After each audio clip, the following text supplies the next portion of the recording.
Hello, everybody. I'd like to welcome you to the first webinar in our 2022 season, and delighted to have you here today. I'd like to tell you a little bit about our webinar series. It's designed for CMI and by CMI. So we are hosting all of these webinars by Colorado School of Mines. We always are looking for topics, and these are designed for you. So information that you'd like to hear from your colleagues across the nation, please let us know. And we've got an email address right there that you can send your wishes to. This is a public webinar. A recording is going to be available next week, and that's at aimslab.gov/CMI. It's under webinars this time, so we've made a little switch on our website. And so instead of having to go to Workforce, you will go to webinars, and it should all be there. Questions, we are going to do our question and answer session. We save it toward the end of the webinar. And what's kind of important for you, as soon as you have a question, if you can put that into the question and answer box, we'll be ready to handle that when the speaker has finished his presentation. So I'd like to introduce our presenter today. It's Dr. Dan Park. He's a staff scientist at Lawrence Livermore National Laboratory. He's also the group leader of the Systems and Synthetic Biology group. And this group focuses on designing microbes and microbial communities. And of course, that relates to clean energy as well as environmental issues as well as health.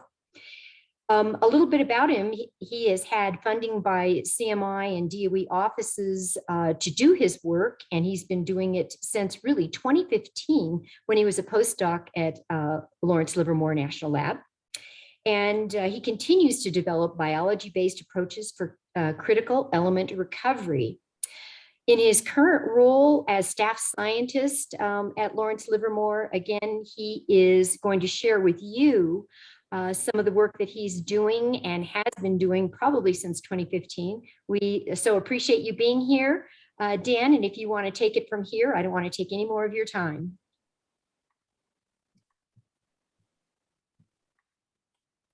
All right. Thank you, Cynthia, for the introduction, and Maureen for hosting this webinar series. So I'm excited to be here today and tell you about a protein-based process for rare earth element recovery and separation that we've been developing as part of CMI Focus Area 3. All right, so I want to first start by acknowledging our CMI team who've done a lot of the important work that I'm going to be talking about today. And so first is Xie Dong, who's an excellent postdoc here at Livermore and has done a lot of the Landmodulin immobilization and separation work that I'll describe. And Yongqing Zhao led the project for several years, and we're very grateful for her leadership and continued support on the project. Gauthier de Blonde is a staff scientist in NACS and has done a lot of the solution characterization of the protein in binding of lanthanides and even actinides. And we have a great collaboration with Joey Catruvo's group at Penn State.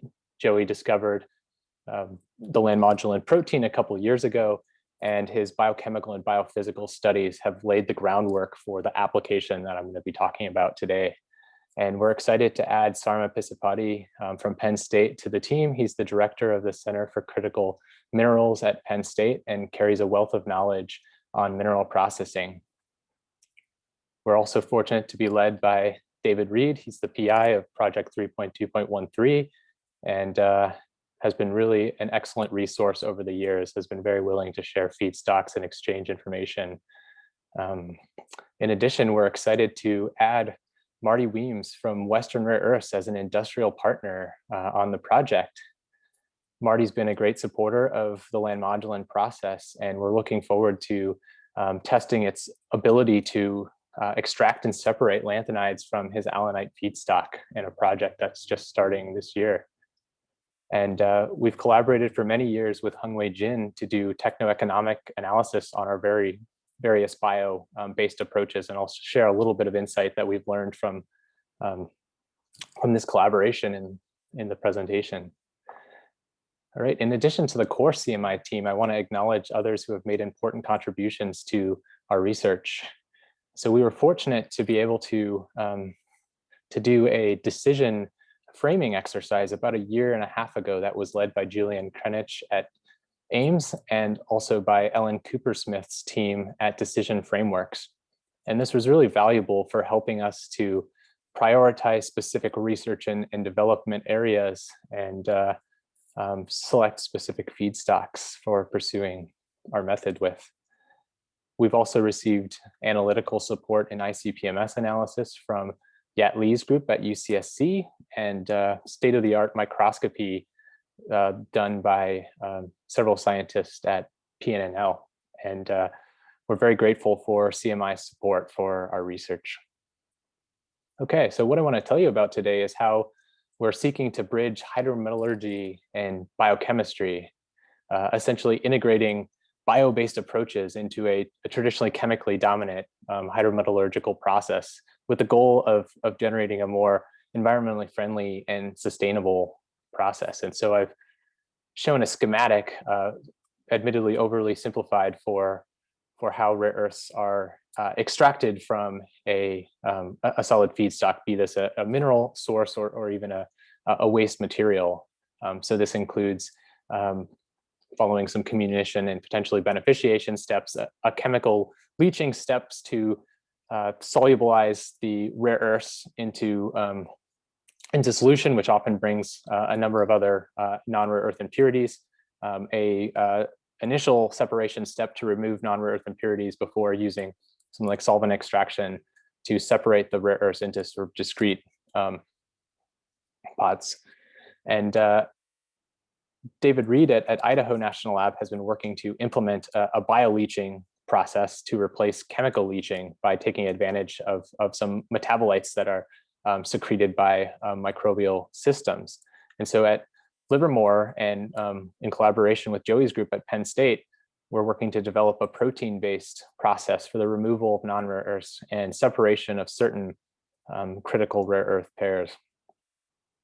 And here we're leveraging some really interesting high affinity and selectivity processes that have developed in bio over the course of hundreds of millions of years of evolution.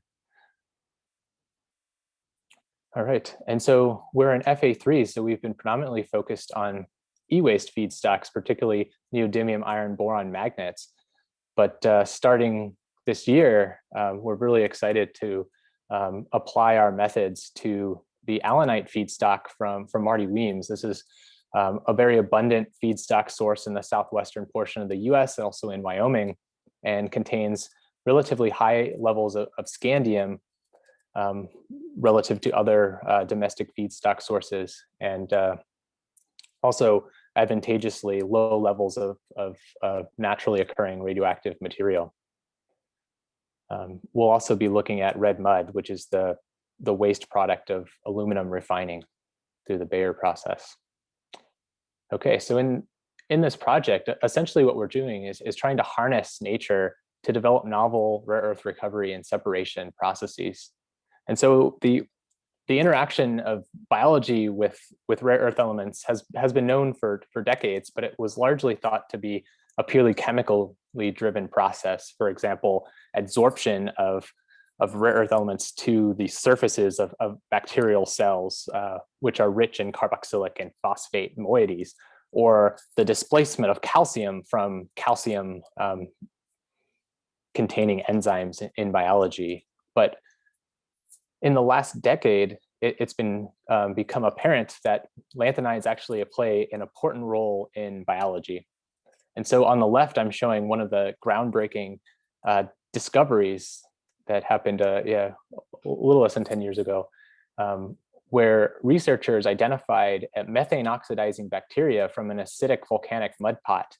And when they brought this back to the laboratory, they found that they couldn't get it to grow without the addition of lanthanides. And so this was the first example of a lanthanide-dependent microorganism. But subsequent studies have shown that you don't necessarily have to go to these extreme environments to find this property. This is an interesting experiment performed by Betsy Scavenging on the right, where they took leaves from a university campus and set them on top of auger plates with and without lanthanides, and found a really robust growth on the side of the plate containing lanthanum, which would be indicative of a lanthanum-dependent effect on methanol utilization. And so over this last decade, it's become apparent that certain types of bacteria have evolved mechanisms for selectively sequestering lanthanides from the environment. And one of the interesting findings that the rare earths are not used indiscriminately in biology. They actually tend to prefer the light lanthanides, and in some cases will use the middle lanthanides, but there's no known examples to date of heavy lanthanide utilizing bacteria. Excuse me. And so I think our collaborator Joey put it really well in a recent review. Cells must resolve the same challenge faced by technological utilization of rare earths, which is the difficulty of separations. And this is without the luxury of doing hundreds of solvent extraction cycles. And so if we understand how bacteria can selectively uptake lanthanides and distinguish between lanthanides for their metabolic functions, there's potential to use this in technology. And so this left schematic, I'm showing the lanthanide uptake pathway from a model system, methylrubrin extorquins, that utilizes methanol as its sole source of carbon and energy. And one of the important enzymes in this process is the methanol dehydrogenase. And one version of this enzyme requires lanthanum coordinated to a PQQ cofactor for methanol oxidation. And so the organism has evolved a pathway of pulling in lanthanides from the environment in order to coordinate this methanol dehydrogenase enzyme. And so this involves a number of proteins and small molecules. Some have been discovered, some are a little more speculative. But one of the important discoveries was of this protein called Landmodulin that was made by Joey's group about a couple years ago in 2018. And while its biological role in lanthanide uptake is a bit unclear still, it has some pretty remarkable lanthanide binding properties that we think make it well suited for an application in industry.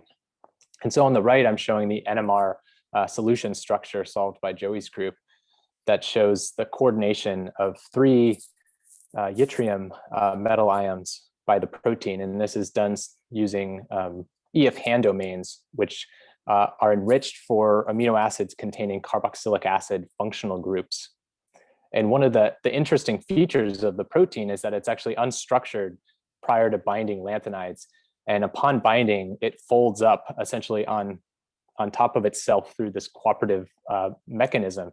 And these protein-protein interactions outside of the actual coordination of lanthanides play an important role in both the affinity and the selectivity of the protein. And so in this project, what we're trying to do is to isolate the function of Landmodulin from this native pathway and essentially use it as a chemical extractant for rare earth recovery and separation. And one important thing to mention is that we're just using the wild type protein from this organism, Methylrubrum extorquins, but there's hundreds of Landmodulins in the sequence database that differ significantly in amino acid sequencing. And so there's likely a wealth of diversity in terms of chemical function yet to be discovered and characterized. And so here I'm showing some solution characterization of the protein that was done by Joey's lab and also by Gauthier Deblonde here at Livermore. And on the left shows the apparent binding affinity of Landmodulin for several lanthanides. And this is the dissociation constant, and often how in biochemistry how we rate the affinity of a protein for a particular partner. And so this shows that the Landmodulin binds lanthanides in the low picomolar range, which is quite tight, and interestingly prefers the light lanthanides over the heavies, which is unusual for lanthanide binding compounds like those typically used in solvent extraction. And we think this has some advantages for separation that I'll highlight near the end of the presentation. And so through Gautier's work and work by Joey's group as well, we've shown that the Landmodulin is highly selective for lanthanides. So this is a selectivity plot that plots the log beta, which in this case, this is a measure of binding affinity as well. The higher the value, the higher the affinity. So neodymium on the y-axis, copper on the x-axis, and plots Landmodulin relative to the position of a number of other water-soluble chelators here. And what the take-home message is that most of these other chelators bind neodymium and copper with similar affinity or prefer copper, whereas Landmodulin has millions of fold selectivity for neodymium over copper. And we see a similar effect with other transition metals and alkaline earth metals of relevance for feedstocks. And so in order to use Landmodulin in a extraction process, we need a way of separating it from the solution. And Landmodulin is a reasonably small protein. And so it's difficult to do that with just the protein alone without a pretty energy intensive process. And so our strategy has been to immobilize the protein onto a much larger porous resin, and then to use this protein-based biosorbent material for adsorption and desorption process. So essentially taking an acid leachate produced from a feedstock, adjusting it to a particular pH range, subjecting it to our protein-based absorbent, which can then selectively pull the lanthanides out from the solution, and then subjecting it to a desorption step using either a lower pH or a chelator to produce a concentrated total rare earth solution and regenerate this biosorbent material for a repeated use or a subsequent adsorption desorption cycle. And so in order to, essentially as our first proof of concept, ZA has taken amine functionalized agarose and used a thiolmaleimide click chemistry reaction to covalently attach the Landmodulin protein to this porous agarose here. And at the bottom, I'm showing a confocal microscopy image where we've taken Z stacks of this porous bead with a fluorescently labeled Landmodulin. And it shows that we've immobilized the protein throughout the core of this agarose resin, not just on the surface. And the goal here then is to take this resin, make a packed bed column, and use this for flow through rare earth element extraction, which would be showed here in the middle, where we can selectively recover rare earths at the expense of non-rare earths, and then do either a non-selective or a selective desorption process for recovery. Okay, and so before I describe some of our data with the column, I want to discuss some of the major cost drivers for this process. This has been based on a couple TEAs we've done with Hongwei Jin on our biosorbent-based materials, both cell and protein-based. And so what we find to be the number one cost driver is the number of reuse cycles that the biomaterial can sustain. And so this is something that we're continually monitoring as we're characterizing the performance. And so this is just showing the data for an almost 3-month experiment that Zia's conducted, where he intermittently monitored the capacity of the column while carrying out tests with synthetic and real feedstocks. And the column retained its capacity over this time. And we'll continue to monitor this, especially as we move toward more use of real and complex feedstocks. Another important cost driver is from the biosorbent materials, and this is broken down into two materials. The first is the Landmodulin production cost. And so Joey's group at Penn State has been developing a low-cost, high-yield purification process for the protein. And this benefits from the fact that Landmodulin naturally expresses quite well in E. coli. And we can also leverage sort of decades of work on industrial protein expression from other biotechnology areas like biofuels. The second component is the resin for immobilization. And so here, our goal in year 10 of CMI is to develop an inexpensive, high porosity resin that can also enable high density Landmodulin immobilization for high adsorption capacity per unit volume.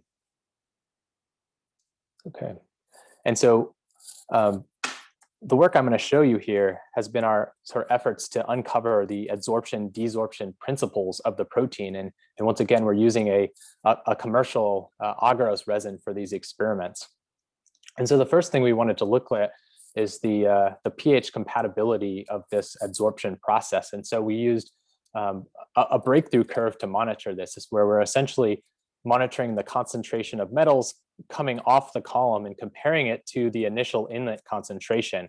And so we see here on the left, when we have just an agarose column that doesn't have a Landmodulin immobilized, the neodymium breaks through immediately. Whereas when we use our immobilized column at pH 5, we retain the lanthanides until we reach close to a saturation point and see breakthrough. And so ZA did a pretty careful titration of neodymium solutions over a wide pH range and found that the protein is able to adsorb neodymium down to about pH 2.3, which is pretty remarkable for a biological molecule. And then as we move below pH 2.3, we start to lose capacity, and by 1.7, there's no binding. And so this also highlights a mechanism of essentially reversing the adsorption for desorption by just adjusting the pH down to about 1.7.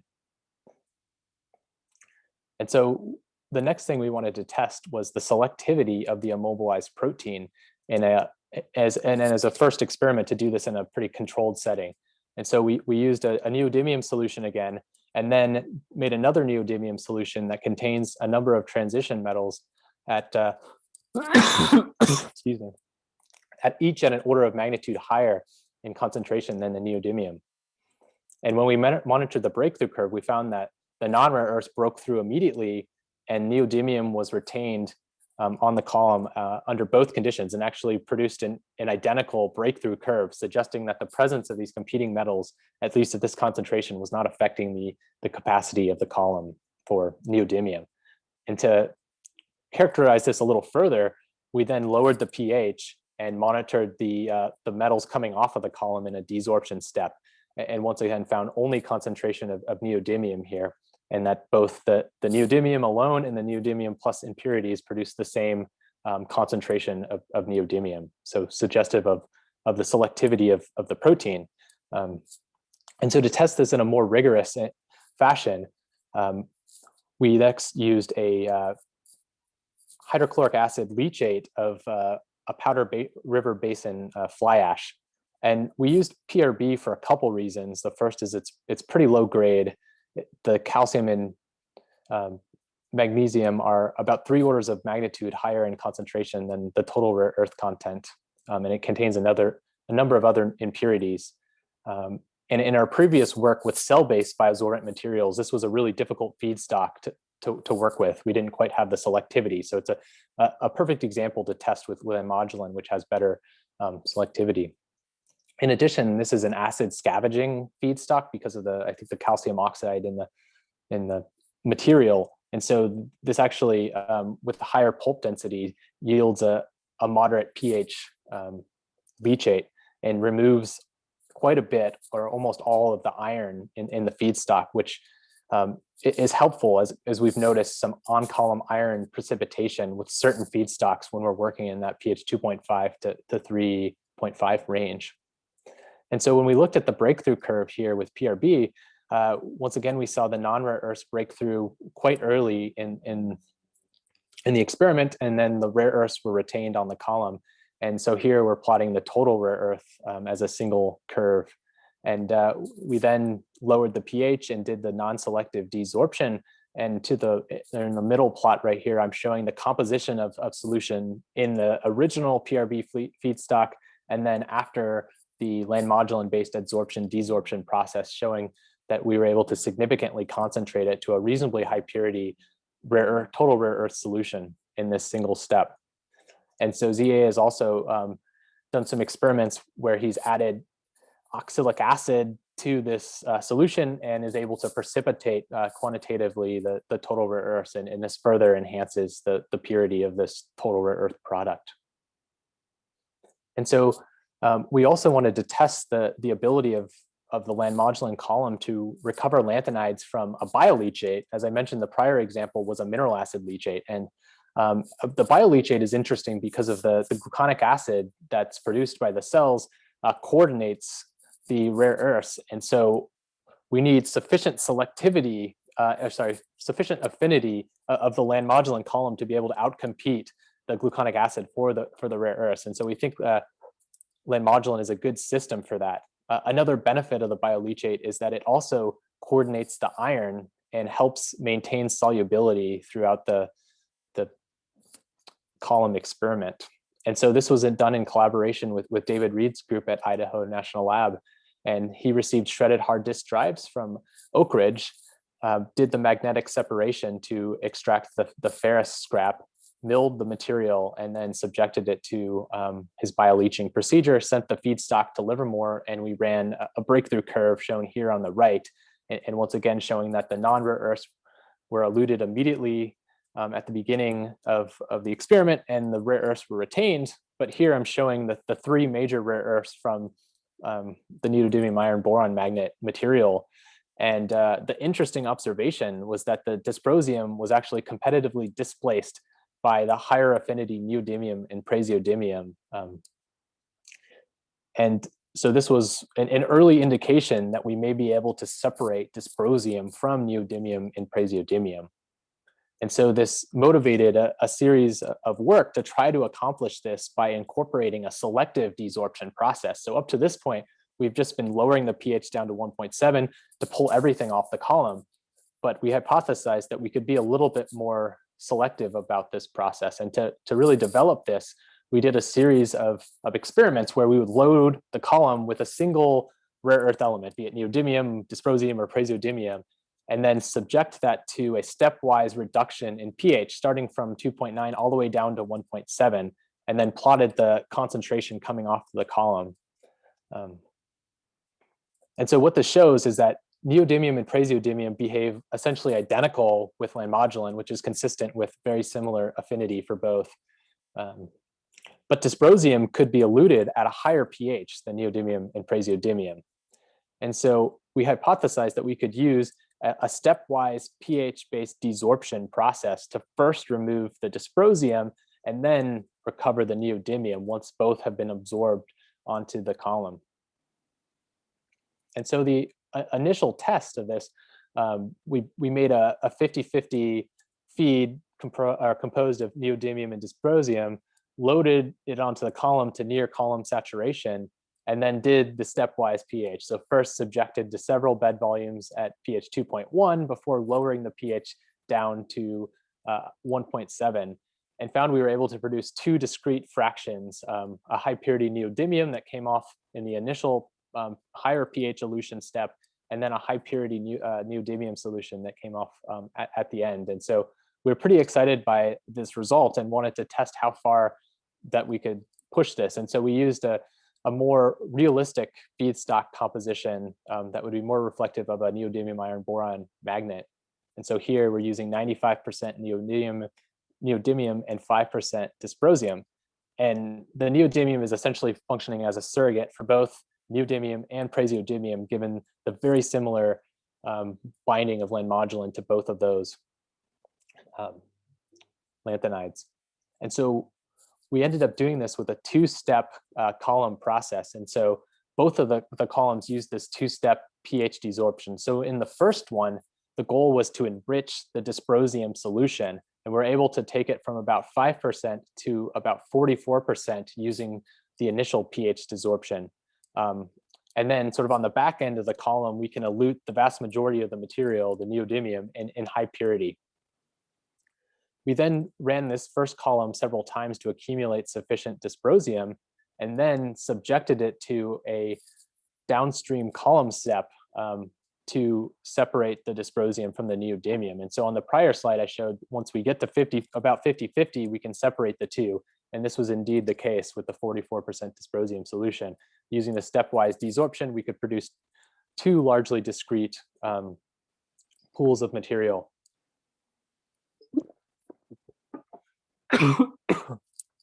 And so we were, very excited about this result, and it was one of the last figures of the last manuscript of the culminating figures of the last manuscript that we published.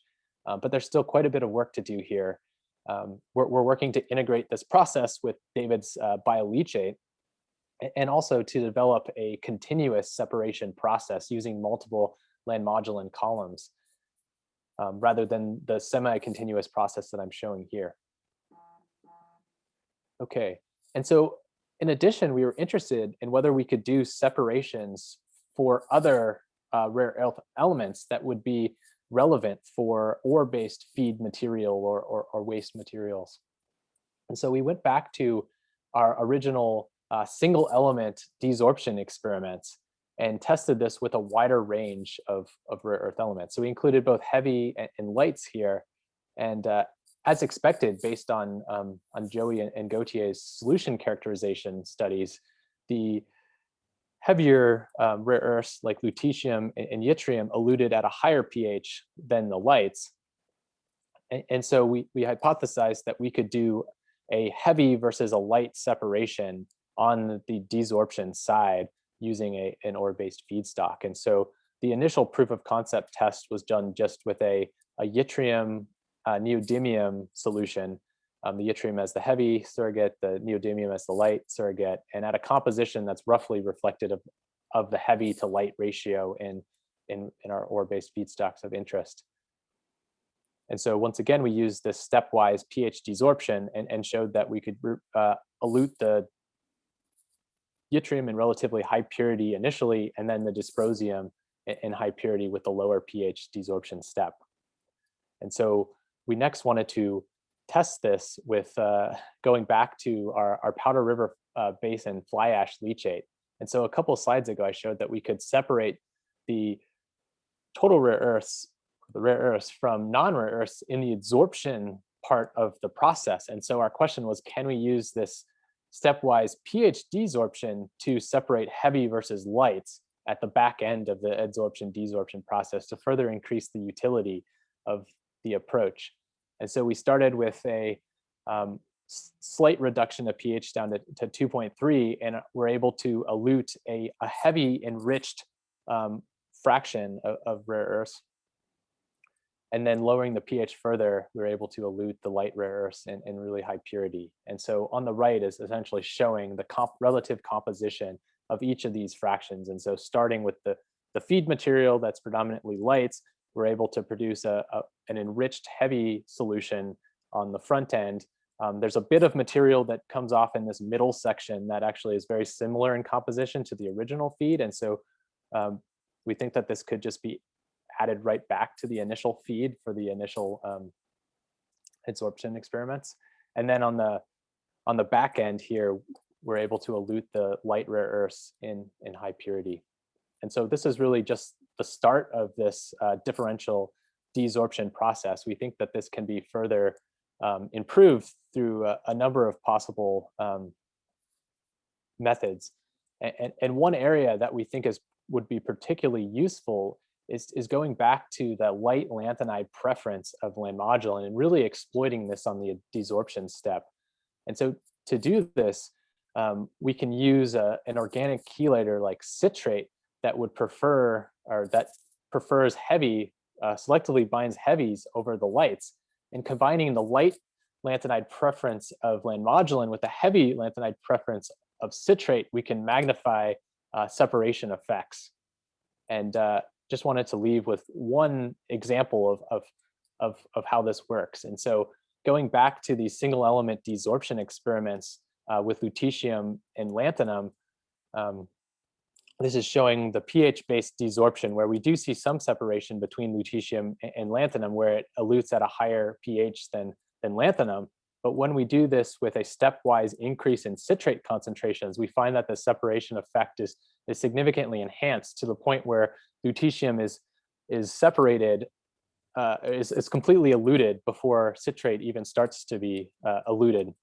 And so we think that this approach could be useful for selectively recovering in high purity certain heavy rare earths. So this is like lutetium, yttrium. We think this would work well for scandium. Additionally, we think we can separate a decent amount of the lanthanum and cerium away from the more valuable neodymium, praseodymium, and middle lanthanides using this chelation-based approach. And so this is something that we're continuing to develop and will be applying to the allanite feedstock and bauxite waste residues in the coming months. Okay, so to give some conclusions, we've shown that Landmodulin exhibits high affinity and selectivity for rare earths, that it binds rare earth elements down to about a pH of 2.5. But what I didn't show today is it's actually stable at much lower pH. It can tolerate down to 1 molar acidity while still retaining functionality. We've developed a method for Landmodulin immobilization and application in flow-through rare earth extraction, achieved high purity separation of the clean energy critical rare earth pair neodymium and dysprosium, and then achieved tandem extraction and group separation of rare earths from a pretty complex aqueous feedstock solution without requiring organic solvents. And so for future directions, just highlight a subset of what we're thinking is to develop a continuous Landmodulin-based separation process using sort of a multiple rotating columns. In addition, integrating the bioleaching and bioseparation in collaboration with David Reed, and this would be geared toward the magnet-based e-waste feedstocks. And then lastly, we've just started this new collaboration with Western Rare Earths, Marty Weems leading the way there, and Penn State, including Joey again, and Sarma Pisupati, and Hungwei Jin also to provide the TEA analysis on the project. So with that, I thank everybody for their attention and happy to answer any questions. Dan, I'd like to thank you so much for a great presentation. I think just really showing the work that you're doing and the experiments, again, trying to develop a protein-based kind of leaching system. So bioleaching versus chemical, which we know can be environmentally an issue that you can solve. And I loved the fact that when you put up there that you're harnessing nature for rare earth recovery, because I think that sums it up, and all the work that you're doing, that you gave us an idea of what you're currently doing, your success, and what you want to do in the future. And I would like to open this up to questions right now. So again, thank you so much. And let's take a look at questions. We have one queued up, and I encourage others to start adding their questions. All right, yeah, I guess I can start. I see a question from Eric Schwegler. Said, you mentioned that there are hundreds of Landmodulin candidates out there. Are you planning on screening over them? Yeah, the answer is yes. Yes, we are. We're very excited about that. We think in collaboration with Joey, we have some nice tools that can be used for that research. So yes. I'm sure there's some more questions out there. Don't be shy. Dan, is there anything that you wanted to add now with some of the new collaboration that you've picked up as well? Sure. Yeah. Yeah, we're really just getting started on that, getting subcontracts underway, shipping some material out to Penn State. But I think reiterating the excitement of bringing Marty aboard officially on the project and getting Sarma's expertise on the processing and leaching and the iron removal process development with these feedstocks. I think both of those will be absolutely critical for the success. Looks like we have another question in the queue. Okay, it looks like I apologize if I pronounce the name wrong. Svanko Burkus asks, is there a chance to develop a methane related catalyst based on lanthanum or Landmodulin? Yeah, that's an interesting question. I don't think I have a great answer for that, actually. I mean, so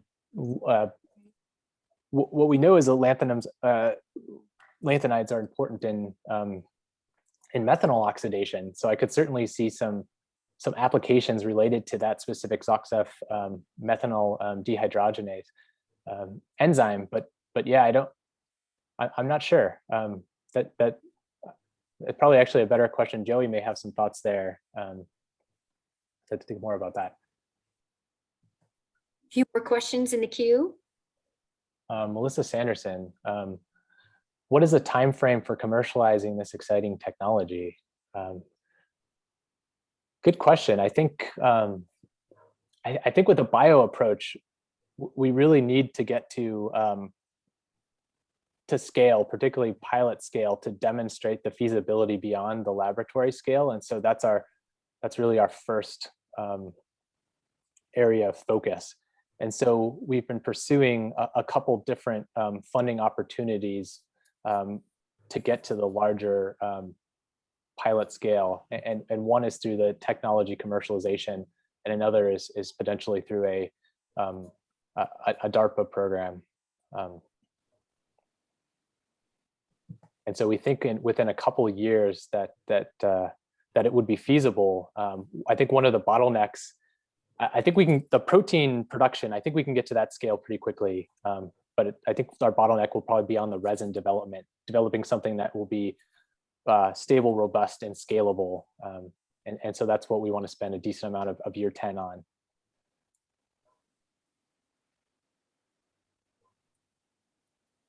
Eric asks, your results look really outstanding. Are there any downsides or challenges that you think might prevent the technology from being adopted by industry? Yeah, good question, Eric. I think, the challenge is we're trying to take bio, which is a relatively novel angle, to a sort of a traditionally chemically dependent hydrometallurgical process. And so we think that the sweet spot of this technology probably lies somewhere in the lower grade materials, where we can really leverage the selectivity and the affinity of the process. I think it's going to be hard to compete with solvent extraction for the really concentrated feedstocks. For example, something like monazite that can be enriched to about 50% rare earth. So I think that's where we kind of envision the technology working. In terms of other downsides, we've actually been pretty surprised and impressed with the stability of the protein, but I think we need to prove that out with more experiments with real feedstocks, and make sure that the protein remains stable. But it does have some sort of intrinsic properties in terms of both pH and temperature stability that are pretty favorable there. I see a question from Janelle Dempsey. You've used a ligand with conventional size selectivity to separate heavy rare earths. Do you have any plans to implement a reverse size selective ligand to enhance recovery of light and eliminate the mixed eluent between the two? Let's see. Any plans to implement with conventional size selectivity to separate heavies? Yeah.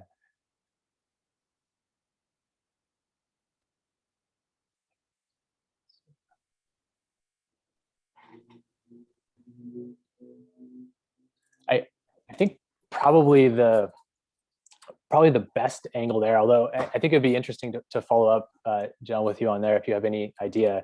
I think this goes back to exploiting the native proteins and maybe doing some targeted mutagenesis. I think we can improve the selectivity among the light lanthanides such that we can use the protein with a pH-based method for that separation, but that'll have to be a work in progress. And sort of as you mentioned, the steepness of the selectivity curve right now is focused on the middle and heavy lanthanides. Yoshiko, do all the methanol oxidizers yet use lanthanide-based dehydrogenase enzymes also have a calcium-based methanol dehydrogenase? So I don't know that answer. In many cases, yes, there's both, but I think there are some cases of lanthanide only. I think the studies, sort of the evolutionary studies, have suggested that sort of the primordial enzyme, dehydrogenase enzyme, was probably lanthanide based, not calcium based. And so Actually, I think going back to the methanol, the methane oxidizing bacteria, I suspect that it only has the lanthanide based dehydrogenase for processing the methane to the methanol, but I could be wrong on that. Did you answer my question?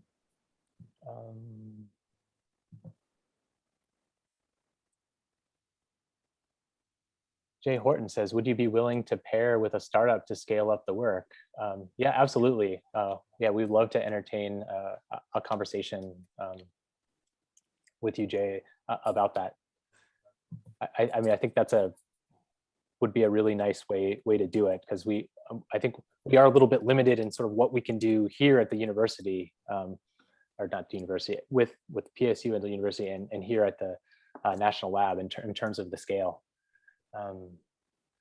Marilu,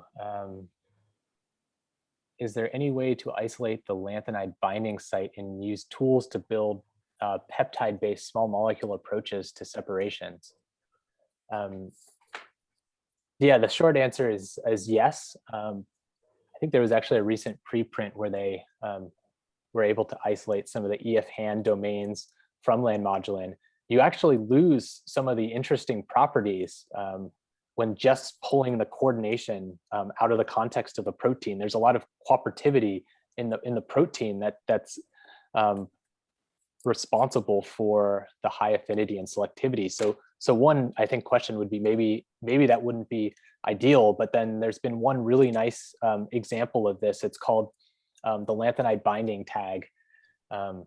It was a calcium, it was an EF hand domain that came from a calcium binding protein, and it was subjected to both random and targeted engineering to shift its selectivity to lanthanides. And so that we use that for many years in the project, but Landmodulin just has some very attractive properties. But I think there's some ways to use certain molecular dynamics and other machine learning based tools to go after the entire protein and make and enhance the function that way, coupling it with high throughput biology. So yeah. Dan, I want to thank you again for a great presentation. If another question pops up, we'll make sure that we get to answer that. But in the meantime, I want to thank our audience again for joining us in this new year. And it's going to be a great 2022 season, starting off extremely well here with Dan's presentation, Dr. Park's presentation. We so appreciate it. A lot of questions that people ask at the end. Is this going to be available? Yes, the recording will be available next week at aimslab.gov/CMI. Again, now it's under the webinars menu, so a little bit more intuitive there. The next webinar that we'll be featuring will be on February 16th. And reminder that this is a series and we do present monthly, so be ready for that. A little bit early on the 16th, it'll be industrial perspectives on secondary recycled aluminum. And it's going to be presented by Kevin R. Anderson from Brunswick Corporation, Mercury Marine Division. Always, this information will be available in critical times, and also the registration through there as well. As I mentioned before, we certainly want to design these webinars for you as a body of researchers. So any ideas that you have, please let us know. And there's an email there to contact us to give us any additional information. I'm going to double check. I think, do we have one more question? Nope, this is thank yous. You've got a thank you and a good presentation. So that's a great way to end the session. We look forward to seeing everybody on February 16th. And again, thank you, Dr. Park, for your great presentation. All right. Thank you.